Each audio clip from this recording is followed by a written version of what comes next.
Shalom Bapak Ibu, jumpa lagi di hari ini. Mari kita berdoa. Bapa di sorga, kami hendak renungkan firman Tuhan. Biarlah damai sejahtera Kristus yang melampaui akal memenuhi hati dan pikiran kami. Dalam nama Tuhan Yesus. Amin. Bapak Ibu, firman Tuhan kita terambil dari 1 Yohanes 4 ayat 18. Di dalam kasih tidak ada ketakutan.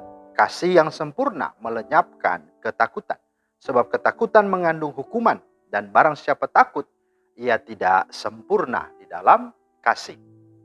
Nah Bapak Ibu, tema kita pada hari ini adalah kasih melenyapkan ketakutan. Nah saudara, ketakutan adalah dasar dan sumber dari segala hal yang negatif yang akan timbul dalam diri manusia. Sebab ketakutan mengandung hukuman. Itulah yang dikatakan oleh firman Tuhan. Mengandung intimidasi, teror dalam diri manusia.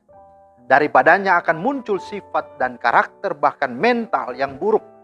Ya, merusak diri, bahkan menjadi mental pecundang, mental yang tidak gentle dan tidak kesatria, ya, alias cemen bahasa anak muda.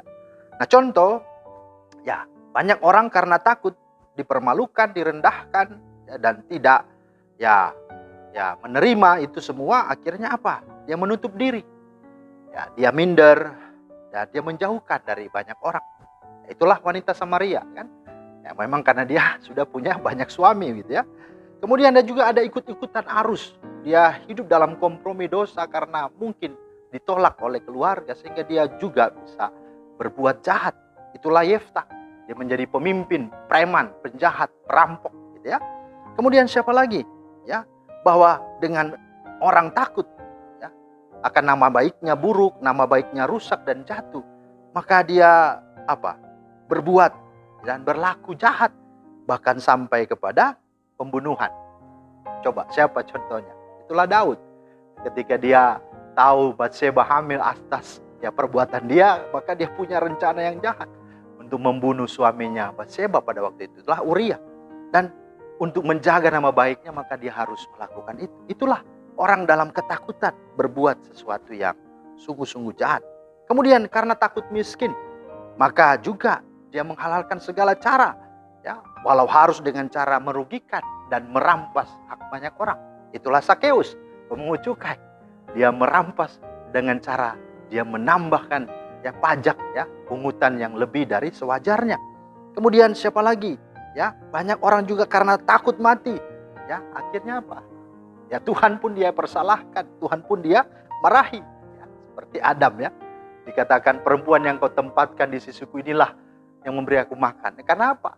Ya, dia tidak mau disalahkan dan dia tidak mau dihukum. Ya. Kemudian siapa lagi? Murid-murid ketika ada di satu perahu dengan Yesus, ketika gelombang badai menerpa, apa yang terjadi? Mereka marah kepada Yesus dan mereka bangunkan Yesus dan berteriak, berseru, "Guru, engkau tidak peduli kami binasa." Nah, saudara, itulah ketakutan-ketakutan yang ada.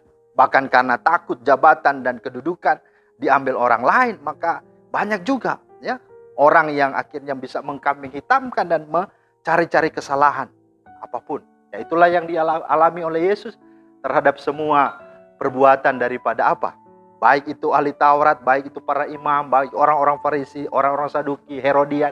Padahal kelompok-kelompok ini itu saling musuh-musuhan. Tapi untuk bunuh Yesus, untuk menangkap Yesus, untuk membuat dia tidak lagi ada di dunia ini, maka mereka pun bersepakat. Nah, inilah orang takut kehilangan nama, kehilangan kedudukan karena Yesus disukai oleh banyak orang. Kemudian siapa lagi? Orang takut miskin melarat, tidak laku, tidak laris, ya, bahkan tidak ada jodoh, bahkan orang berusaha dengan cara-cara kuasa kegelapan, ya, cari dukun lah, ya, pasang susuk lah, ya, pakai jimat lah, dan sebagainya. Nah, ini juga yang dialami oleh Saul. Ketika dia sudah tidak punya kekuatan apa-apa, dia minta perempuan endor, tukang pecenang atau tukang tenun begitu ya. Nah, tukang ramal, tukang mantra. Sehingga dukun perempuan ini memanggil roh daripada Samuel. Nah, inilah yang terjadi. Kemudian siapa lagi? Ya, banyak orang takut untuk dihukum dan takut untuk dipersalahkan. Nah, inilah yang dialami oleh Petrus. Ya kan? Dia menyangkal. Nah, saudara, masih banyak lagi. Dan semua contoh-contoh ini membuktikan bahwa benar ketakutan mengandung penghukuman. Ya, de facto demikian. Ya, secara jujur kita juga telah binasa dan kehilangan kemuliaan Allah. Maka saudara, jika demikian, apa yang bisa menolong kita untuk tidak hidup dalam ketakutan, untuk tidak didakwa, tidak dituduh, dan tidak dihukum secara nurani kita? Apa? Jawabannya, hiduplah dalam kasih. Mengapa? Karena hanya orang yang hidupnya ada kasih dan di dalam kasih, dialah yang dapat melenyapkan dan mengalahkan ketakutan. Itu. Pertanyaannya sekarang, hidup di dalam kasih itu, hidup seperti apa? Hidup dalam kasih itu bagaimana? Nah, hidup dalam kasih adalah hidup di dalam apa? Kasih Allah, di dalam Yesus Kristus yang telah mati bagi dosa-dosa kita, bagi seluruh ketakutan-ketakutan kita. Artinya adalah hiduplah percaya dan menerima Yesus Kristus Tuhan yang adalah bukti kasih Allah itu untuk hadir masuk bertahta dalam hati kita, tinggal diam dan sungguh-sungguh hidup dalam hidup kita. Dan mari intim, mari bersekutulah dengan kasih dari Allah itu, Yesus Kristus itu. Sehingga apa? Kita menjadi anak-anak Allah. Yohanes 1:16. Kamu akan menjadi anak-anak Allah dan kemudian kita diberi kuasa, itulah Roh Kudus yang memberikan kepada kita roh yang adalah roh bukan ketakutan, tapi roh yang membangkitkan kekuatan, keberanian, kasih dan ketertiban. Dalam 2 Timotius 1:7.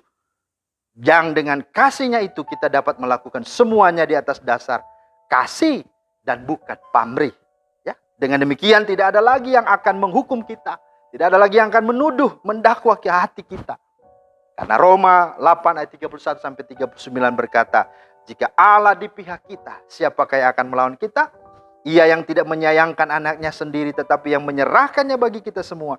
Bagaimana mungkin ia tidak mengaruniakan segala sesuatu kepada kita bersama-sama dengan dia? Siapakah yang akan menggugat orang-orang pilihan Allah? Siapakah yang akan dapat memisahkan kita dari kasih Kristus, kasih Allah?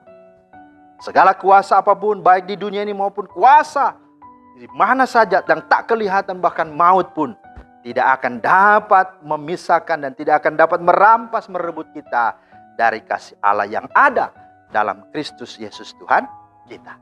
Wow, kasih Allah inilah yang sudah memerdekakan kita, bahkan yang sudah memerdekakan perempuan Samaria. Dia tidak malu lagi, dia bisa menampakkan diri, dia bisa menyatakan dirinya kepada semua orang.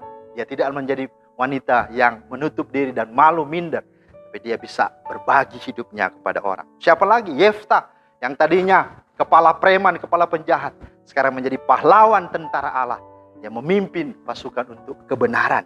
Daud, yang tadinya pecundang, yang hanya mau menang sendiri, sekarang dia mengaku dalam Mazmur 51, dia bisa mengaku dosa sehingga apa? Tuhan berkenan dan menyenangi dan juga menyukai Daud. Siapa lagi? Sakeus, dia akhirnya bisa menyerahkan hidup dan mau mengganti semua yang sudah diperasnya, dan dia bisa memberi lagi kepada orang-orang miskin berkali-kali lipat lagi. Siapa lagi? Murid-murid yang tadinya penakut sekarang sudah memberitakan Injil, mengabarkan Injil ke segala bangsa. Petrus, dia menjadi orang yang berani mati. Bahkan Stefanus sekalipun dirajam, dia tetap mengasihi orang-orang yang membencinya.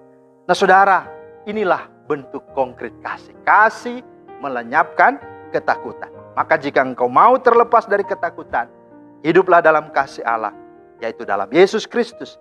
Sebab hanya kasih Yesus Kristus yang dapat melenyapkan kita dari ketakutan. Kiranya Tuhan menolong memeteraikan firman-Nya. Amin. Mari kita berdoa. Terima kasih Tuhan, kami bersyukur untuk firman-Mu. Berkatilah dan mampukan semua kami untuk boleh sungguh-sungguh hidup di dalam kasih Allah, tinggal di dalamnya dan berkemenangan. Dalam nama Tuhan Yesus kami berdoa. Amin. Demikianlah firman Tuhan hari ini. Kiranya menjadi berkat. Selamat beraktivitas. Tuhan memberkati. Shalom.